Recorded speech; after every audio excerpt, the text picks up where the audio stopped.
Hello everybody and welcome back to our weekly Sword Art Online video, and today we're talking about Alicization, War of Underworld Episode 7, Stigma of the Disqualified. Before we get into things though, I do as always want to give a big thank you to those of you who shared last week's video over on Twitter, at megalomaniac_v, at GOTP Shadow, and at Dairy Lazakar. Thanks so much for sharing last week's video, you three, and if you would like to have your name shouted out in next week's Sword Art Online video, then be sure to share this video around on the internet, and then tag me at JoJo Talks Too Much over on Twitter, and I will be sure to shout your name out in next week's video. Okay, so this week's episode of Sword Art Online, it was genuinely a pleasant surprise in a lot of ways and sort of kind of expected in others.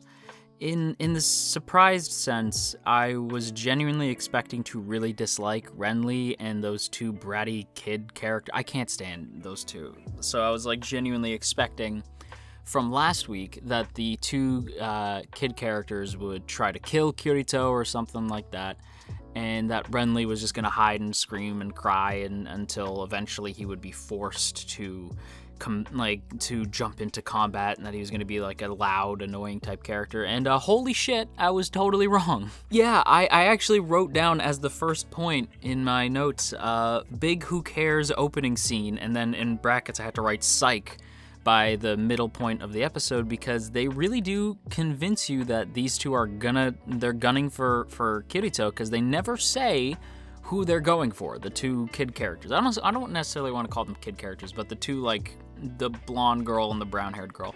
Like, they make you think they're going for Kirito. And that's not the case, thankfully. I appreciated that, because I was really annoyed that the whole point was that they were going to go try to kill Kirito or something dumb like that. Because maybe they still had a grudge from when Kirito and Yu-Gi-Oh showed up to take out the administrator, who we also see in this week's episode.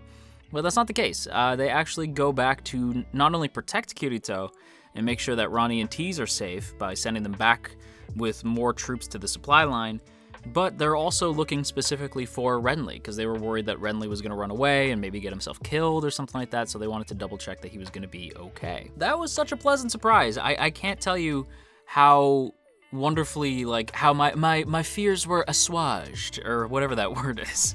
It just made me feel 10 times better knowing that, like, we're not gonna have to have this stupid, like, coup d'etat moment.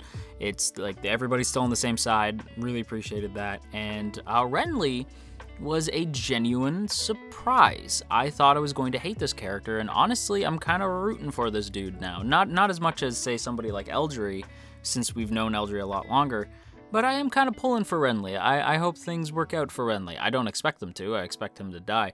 No, Mr. Renly, I expect you to die.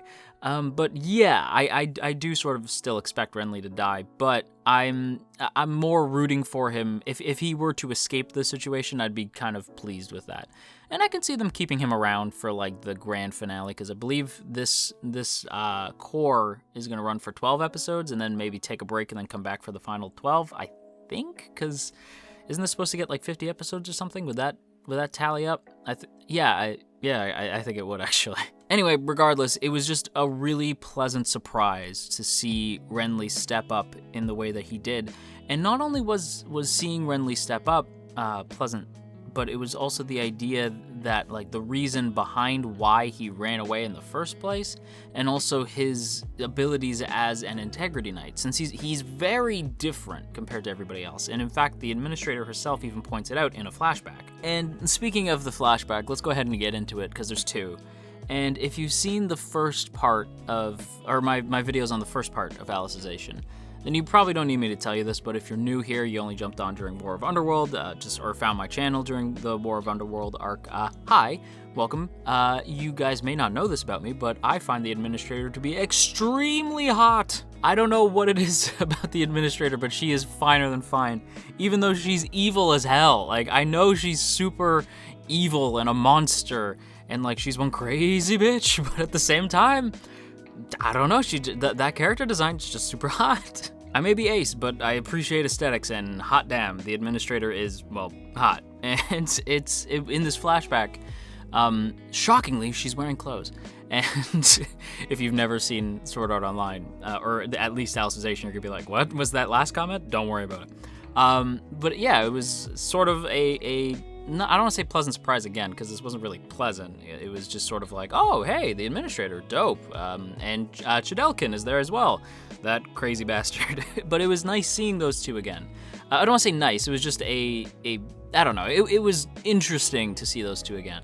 And specifically how it related to Renly, who was being told that he was defective, essentially, that he wasn't really operating properly as an Integrity Knight since he couldn't seem to activate his sword arts. I don't remember what they call it, his weapon control something. You think I would know this by now, but yeah, the big power move that the Integrity Knights can do and certain other characters can do.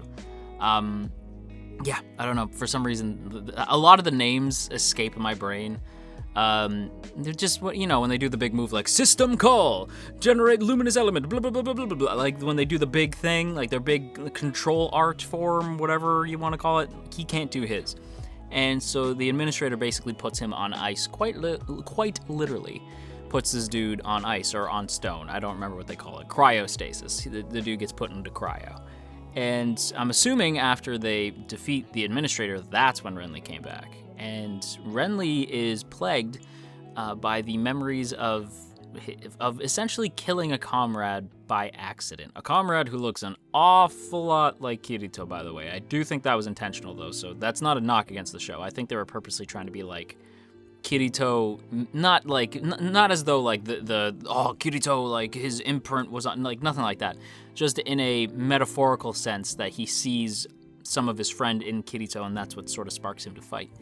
But I think part of the reason why he couldn't do his control art, or whatever you want to call it, the big move, is the fact that he couldn't get past killing his friend by accident. It totally wasn't his fault. They were having a sparring match in some kind of stadium.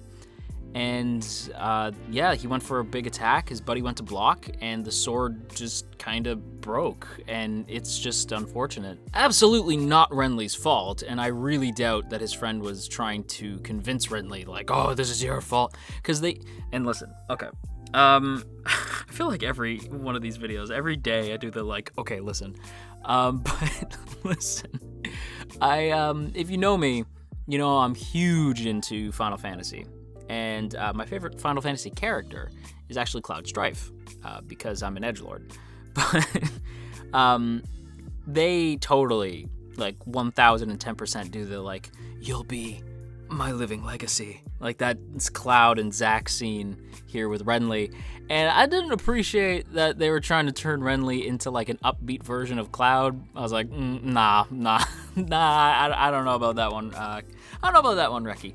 But I do appreciate that, like, it explains why Renly feels like he can't be effective, or feels like he doesn't want to fight because he doesn't want to run the risk of hurting his friends again. And they do give him a damn good reason not to. I actually appreciate that it wasn't just like, oh, he saw combat and was horrified or something like that. It's like, no, he genuinely, by accident, killed a comrade during a sparring match. It wasn't even like a real fight yet. So that whole idea just petrified him to any kind of combat.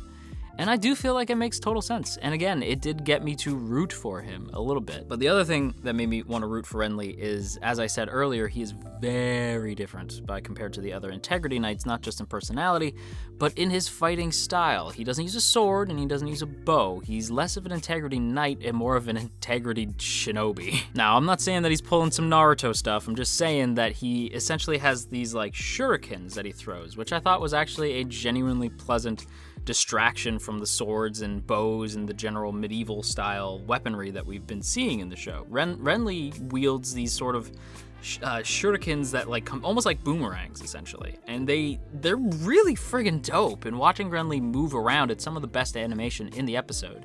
And I should point out too that the episode does have a bit of janky 3D animation, and the jank is noticeable, but at the same time, if you kind of just sort of brush it aside, you do get to some really dope looking 2D fight scenes, especially with Renly and his shuriken things. Like, they are really cool to see. And when he does actually activate his big move, again, everyone in the comments could be like, I can't believe you forgot. I forget a lot of things. You guys know this if you've been watching these videos. But when Renly activates his big move, his super finisher, it's this like cool looking like flowery like shuriken type thing, and he like whips it up in the air, and he cuts a goblin in half. And not just any goblin, he cuts the leader of the mountain goblins, cleaves this man in two as the dude is charging at him, and Renly just stands there with his hand outstretched, guiding the shuriken. And he looks cool as a cucumber, man. Like, that was the dopest.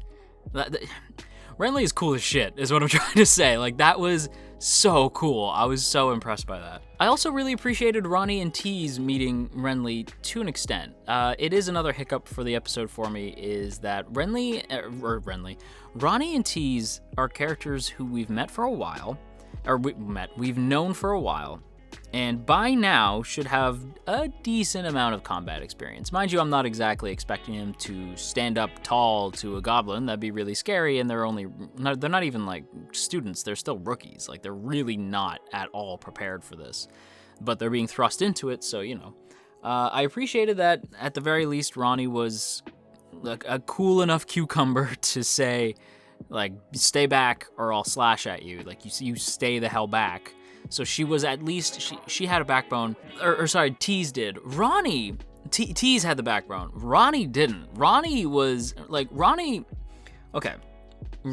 the character who should have been standing tall, in my opinion, because her mentor is Kirito. Like, to me, I'm like, shouldn't you be the one standing tall? Like, not that I'm saying Yu-Gi-Oh was, was a coward or anything. I'm totally not. Yu-Gi-Oh was an absolute legend, and Tease should be taking after Yu-Gi-Oh too, but Ronnie, like, not even reaching for her sword? That was kind of disappointing. And the treatment of Ronnie and Tease is starting to kind of get on my nerves, because those are good characters, and the way they're being used is always just like damsels in distress. And they're better than that. And I'm not accusing Reki of turning, like, Reki uses every woman as damsels in distress. I've seen that, like, thrown at him. And if you know Asuna, if you know, like, Alice, if you've been watching the show, you'll know that, yeah, unfortunately, at the beginning of SAO, that was an issue for Reki, but he has absolutely moved past that. So I know he can write better than this, and I'm not blaming him. In fact, I would almost argue this feels more like an issue with the show than Reki. That, like, they keep putting Ronnie and Tease in these situations and not letting them be strong. I'm sure in the books they're strong, but in the show they keep sort of presenting them as damsels, and I feel like they're stronger than that. Maybe that's just me, but I don't know. It was just kind of disappointing to see yet again they needed to be rescued. I want a big moment for Ronnie and Tease. I don't care what it is, and I'm not expecting them to bust out crazy sword, but I'm not expecting them to get a big move. I'm trademarking that, big move. But I am expecting them to have some kind of combat scene, or, like, at the very least, like, something. Give them something to do. I appreciate that they're protecting Kirito, but show them protecting Kirito. I don't think it's a big ask. But at the same time, them meeting Renly, like I said, that was good, because they're the reason that Renly sort of, it sparks Renly to move into action. Seeing them protect Kirito even though they're woefully not prepared to do so, and Kirito in this comatose state still wanting to protect these two people who mean a lot to him. Like, seeing that, Renly sort of reactivates the knighthood in him. And Renly as this sort of broken knight character, I think, is easily the best part of the episode. And again, that was a total shock, because I was not expecting to like Renly at all. But I thought his interaction with Ronnie and Tease was great, his flashbacks were great, his action was great, everything with Renly is fantastic. The rest of the episode has moments, but there's stuff that I disagree with, like the Ronnie and Tease thing really kind of bummed me out. There's some 3D sort of jankiness, which kind of bummed me out, and then there's like a whole, the rest of it just sort of drags up until the big Alice moment, which I'll get to in a sec. But yeah, I don't know, like Ronnie and Tease functioning as these two sort of like, these characters who sort of invigorate other characters into action. I'm not against that, it's just I wouldn't be against seeing them, you know, also jump into action every once in a while. That's just a personal gripe, though. The rest of the episode, though, it's a lot of like, I don't want to say it's a lot of talking, because that makes it seem like I'm one of those people who just want solely action from SAO. I do know that there's a lot of folks out there like that. And if you're one of those folks, I assume the first half of the episode was friggin' dope, and the last couple minutes of the episode were also great. But there's a moment like the second half, and then maybe like shave off the last like maybe 2 minutes of the episode. There's a couple moments where it does drag, because it's a lot of talking, but not anything interesting. It's just sort of like giving orders, and it's just kind of bleh. That one, like the girl drinking wine, I will admit, is fine. But other than that, I don't know anything about her. So I'm just kind of like, she seems kind of callous about her units, which seems like a bad idea. But I mean, you know, you do you. And yeah, like I said, Berkuli using his time sword, Berkuli using Star Platinum Zawaldo to take out the gargoyles was dope looking. I really liked it. But to me, the big moment like of the episode, excluding Renly, is obviously Alice using that weird spirit bomb type thing, essentially collecting the souls or the energy of the fallen comrades, or her fallen comrades and enemies. And that's, I will say that it does feel a little heavy-handed when Alice is just like, all these souls, and they're all the same from opposite sides. I guess the only thing that makes them different is which side of the mountain they were born on. And I was like, wow, man, this is deep. This gives me deep thoughts. But it really doesn't. It's just sort of, I was like, yeah, Alice, we've been new. Like, I mean, like, again, it's new for Alice, so I appreciate that Alice acknowledges this because it's good for her character. But I was like, yeah, you don't need to hammer it home. Like, we know that that's the message of the show right now. But at the same time, it's a good message. So am I really going to fault the show for it? Nah, absolutely not. And it just makes it all the more emotional when Alice has to come to terms with the fact that, yeah, it really doesn't matter which side of the mountain you were born on. Everybody ultimately has the same heart and soul, which is why it's super sad when Alice has to torch them all. And they show the witch characters, like the mages, as like these cute girls. It's like really dark because you know that Alice basically just wiped them all out, and a bunch of like these werewolf characters as well. And I mean, like, not only wiped them out, I mean, like, it looked like a bomb went off. Like, she eradicated thousands of people in an instant. It was brutal. And I think it just goes to show why people like Alice as a character and why she feels so different compared to the other characters that Kirito has met on his many adventures. And that's because Alice, like, she is warm, but she can be cold if she needs to be. Like, she will make decisions that I really just don't see other characters in the series making, not even Asuna. And Asuna's like, don't get me wrong, I love Alice, but Asuna's still my favorite girl. But I don't even think Asuna would have made that decision. You have to give Alice her due that she is like a knight through and through. She's gonna do what she absolutely has to do. And Alice is easily like one of the more fascinating characters in Alicization. I mean, of course, her name is kinda sorta in the title. So yeah, the ending I thought was powerful stuff. Like, and I mean that not just in like the like boom sense, but in the like powerful for Alice. Like in the whole like everybody's the same. Like, yeah, we've been new. Like, that's not new. What's emotional is that Alice took that burden on her shoulders, that she knew that there wasn't much difference between them, just that they were fighting, and she doesn't even understand the point of it now. But she was still willing to wipe these people out to protect Kirito and to protect Underworld, and I think that really says a lot about Alice as a character. So that's why I felt like it was a pretty heavy note to end the episode on. Again, maybe not like the greatest episode ever, but it had some amazing moments for sure. With that said, everybody, I'm gonna go ahead and put this episode into the B tier with the caveat that it's like very close to an A tier, because everything with Renly was great, the ending with Alice was great, there's just some hiccups in between that sort of bugged me, but again, just sorta. And on that note, everybody, that's gonna wrap up today's video, but before we take off, I wanna give a big shout out to the good folks over on Patreon, namely those in the Earl Grey tier: Calvin Atkinson, Crowbar of Irony, Dominic, Urza, Ginkotaku, No For Nothing, Maria Teresa, Mirth Mouser, Omner Garamond, Cell, Shadow Creative, Sipco Games, Somastan, Steven, Tristan, Verdon, and Westbourne Eastbred. A huge thank you to those of you who support the channel over on Patreon, and if you too would like to join the T Squadron, then be sure to check out that first link in the description to check out our Patreon page, see all the cool rewards you can get over there,